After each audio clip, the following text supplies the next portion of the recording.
তাদের অভিযোগ জানানোর জন্য ক্রমাগতভাবে এই শিল্পের কার্যক্রম পরিচালনা বন্ধ রাখতে বাধ্য করছেন। এটা আমাদের অর্থনীতিতে যে নেতিবাচক প্রভাব ফেলবে সেটা মোটেই কাম্য নয়। এমনিতেই ছাত্র শ্রমিক জনতার বিপ্লবের পর যে অর্থনীতি আমরা পেয়েছি সেটা নিয়ম নীতিবিহীন দ্রুত ক্ষীয়মান একটা অর্থনীতি। প্রাতিষ্ঠানিক কাঠামো প্রায় ধ্বংসপ্রাপ্ত, বৈদেশিক মুদ্রার রিজার্ভ তলানিতে গিয়ে ঠেকেছে। আমরা এই অর্থনীতিতে প্রাণ সঞ্চারের চেষ্টা করছি, আমাদের উদ্যোগে সাড়াও পাচ্ছি। ঠিক এই সময়ে আমাদের শিল্প কারখানাগুলো বন্ধ হয়ে যাক, অকার্যকর হয়ে যাক, এটা আমাদের অর্থনীতিতে বিরাট আঘাত পড়বে। সেটা কিছুতেই আমাদের কাম্য হতে পারে না। শ্রমিক ভাই বোনদের অনেক দুঃখ আছে, কিন্তু সেই দুঃখ প্রকাশ করতে গিয়ে আপনাদের মূল জীবিকা বন্ধ হওয়ার উপক্রম হলে সেটা ঠিক হবে না। দেশের অর্থনীতি ধ্বংসপ্রাপ্ত হলে সেটা ঠিক হবে না। শ্রমিক মালিক উভয়ের পক্ষে আলোচনা করে এসব সমস্যার সমাধান আমরা অবশ্যই বের করব। আপনারা কারখানা খোলা রাখুন, অর্থনীতির চাকা সচল রাখুন, দেশের অর্থনীতিকে সোজা হয়ে দাঁড়াতে দিন। আমরা আপনাদের সমস্যার স্থায়ী সমাধান বের করার জন্য সর্বশক্তি প্রয়োগ করব। মালিক পক্ষের কাছে আমাদের আবেদন, আপনারা শ্রমিকদের সঙ্গে বোঝাপড়া করুন, কারখানা সচল রাখুন, অর্থনীতির দুর্বল স্বাস্থ্যকে সবল করে তুলুন। ওষুধ শিল্প এবং তৈরি পোশাক শিল্প দেশের গৌরব।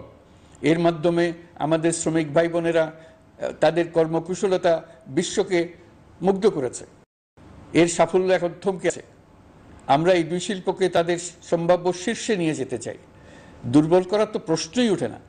এই দুই শিল্পের কোথায় কোথায় বাধা আছে, সমস্যা আছে, সেগুলো চিহ্নিত করে তাকে বাধামুক্ত করতে চাই। আমরা বিদেশি ক্রেতাদের একত্রিত করে তাদের সহযোগিতা চাইব, যেন বাংলাদেশের এই শিল্প দুটি বিশ্বের অন্যান্য দেশের চাইতে বেশি আস্থাযোগ্য হয়ে গড়ে উঠতে পারে।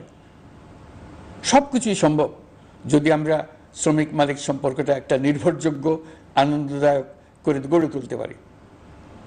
আমাদের সরকারের প্রথম মাস কাটল, দ্বিতীয় মাস থেকে আমরা নতুন বাংলাদেশ গড়ার ভিত্তি হিসেবে নতুন শ্রমিক মালিক সম্পর্কের সূচনা করতে চাই।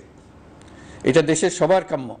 দেশের নতুন প্রজন্ম নির্ভয়ে যেন তাদের ভবিষ্যৎ নিয়ে এগিয়ে যেতে পারে, আমরা সেই লক্ষ্যে কাজ করছি। আমাদের দায়িত্ব অনেক। ন্যায়ভিত্তিক একটা সমাজ গড়ে তোলার জন্য একসাথে অনেকগুলো কাজ আমাদের হাত দিতে হবে। 1 জুলাই থেকে 5 আগস্ট পর্যন্ত ছাত্র জনতার গণ আন্দোলনকে দমন করতে যেসব ফৌজদারি মামলা দায়ের করা হয়েছিল, এর মধ্যে হত্যা মামলা ছাড়া বাকি প্রায় সকল মামলা প্রত্যাহার করা হয়েছে। এইসব মামলায় গ্রেফতারকৃত সকলে মুক্তি পেয়েছে। দায়িত্ব গ্রহণের শুরুতেই অন্তর্বর্তীকালীন সরকার বিচার বিভাগের বড় সংস্কারের কাজে হাত দিয়েছে। যোগ্যতম ব্যক্তিকে প্রধান বিচারপতি নিয়োগ দেওয়াতে মানুষের মনে নতুন আশার সঞ্চার হয়েছে। আপিল বিভাগের বিচারপতি নিয়োগ, অ্যাটর্নি জেনারেল নিয়োগ এবং অন্যান্য নিয়োগগুলি অতি গুরুত্বপূর্ণ নিয়োগ, যেগুলো সবকটাই সম্পন্ন হয়েছে। সন্ত্রাস দমন আইন ও ডিজিটাল সাইবার নিরাপত্তা আইনে দায়েরকৃত মিথ্যা হয়রানিমূলক মামলাগুলো প্রত্যাহার করা হচ্ছে। সাইবার নিরাপত্তা আইন সহ বাংলাদেশে বিদ্যমান সকল কালো আইনের তালিকা করা হয়েছে। অতি সত্বর এই সকল কালো আইন বাতিল ও প্রযোজ্য ক্ষেত্রে সংশোধন করা হবে। সাংবাদিক সাগর রনি হত্যাকাণ্ড সহ বহুল আলোচিত 5টি হত্যাকাণ্ডের তদন্ত ও বিচার অগ্রাধিকার ভিত্তিতে ও দ্রুততম সময়ে নিষ্পত্তির জন্য সহায়তা প্রদান করা হচ্ছে।